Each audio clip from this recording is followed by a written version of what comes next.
ਵਿਧਾਨ ਸਭਾ ਹਲਕਾ ਖੇਮਕਰਨ ਦੇ ਅਧੀਨ ਪੈਂਦੇ ਪਿੰਡ ਘਰਿਆਲੀ ਰਾੜੀਆ ਵਿਖੇ ਗੁਰਦੁਆਰਾ ਬਾਬਾ ਪਸ਼ੌਰਾ ਸਿੰਘ ਜੀ ਵਿਖੇ ਗੁਰੂ ਗੋਬਿੰਦ ਸਿੰਘ ਜੀ ਦੇ ਪ੍ਰਕਾਸ਼ ਦਿਹਾੜੇ ਨੂੰ ਸਮਰਪਿਤ ਸਾਲਾਨਾ ਜੋੜ ਮੇਲੇ ਦੀਆਂ ਤਿਆਰੀਆਂ ਮੁਕੰਮਲ ਹੋ ਚੁੱਕੀਆਂ ਨੇ, ਜਿਸ ਤਹਿਤ ਗੁਰਦੁਆਰਾ ਸਾਹਿਬ ਦੇ ਪ੍ਰਬੰਧਕਾਂ ਵੱਲੋਂ ਸ਼੍ਰੀ ਅਖੰਡ ਪਾਠ ਸਾਹਿਬ ਆਰੰਭ ਕੀਤੇ ਗਏ ਨੇ। ਦੱਸਦੇ ਕਿ ਅਖੰਡ ਪਾਠ ਸਾਹਿਬ ਆਰੰਭ ਕਰਨ ਉਪਰੰਤ ਮਹਾਰਾਜ ਦੀ ਪਾਲਕੀ ਤੇ ਗੁਰਦੁਆਰਾ ਸਾਹਿਬ ਤੋਂ ਆਉਂਦੇ ਸਮੇਂ ਇਲਾਕੇ ਦੀਆਂ ਸੰਗਤਾਂ ਵੱਲੋਂ ਫੁੱਲਾਂ ਦੀ ਵਰਖਾ ਕੀਤੀ ਗਈ, ਜੋ ਕਿ ਕਾਫੀ ਦਿਲ ਖਿੱਚਵਾਂ ਨਜ਼ਾਰਾ ਸੀ।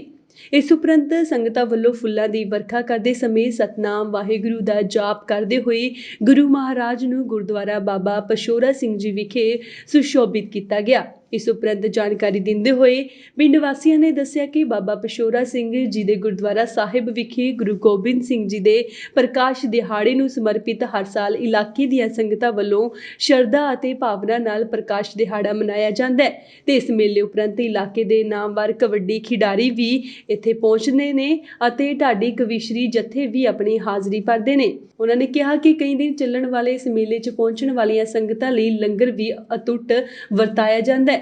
ਉਹਨਾਂ ਨੇ ਕਿਹਾ ਕਿ ਇਸ ਵਾਰ ਕਿਸਾਨੀ ਸੰਘਰਸ਼ ਨੂੰ ਮੁੱਖ ਰੱਖਦੇ ਹੋਏ ਬਾਬਾ ਜੀ ਵੱਲੋਂ ਕੋਈ ਕਬੱਡੀ ਟੂਰਨਾਮੈਂਟ ਨਹੀਂ ਕਰਵਾਇਆ ਜਾ ਰਿਹਾ।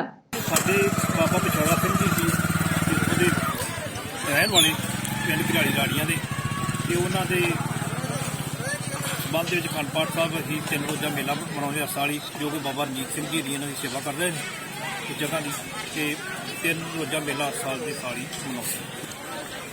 ਇਹ ਤੁਸੀਂ 7 ਤਰੀਕ ਤੋਂ ਲੈ ਕੇ ਤੇ 11 ਤਰੀਕ ਤੱਕ 3 ਰੋਜ਼ਾ ਮੇਲਾ ਵੱਡੀ ਟੂਰਨਾਮੈਂਟ ਹਰ ਸਾਲ ਕਰਾਉਣੇ ਨੂੰ। ਇਸ ਸਾਲ ਅਸੀਂ ਸੰਘਰਸ਼ ਦਾ ਕਰਕੇ ਜੋ ਨਹੀਂ ਕਰਾ ਰਹੇ, ਕਿਸਾਨ ਸਮੱਸਿਆ ਕਰਕੇ।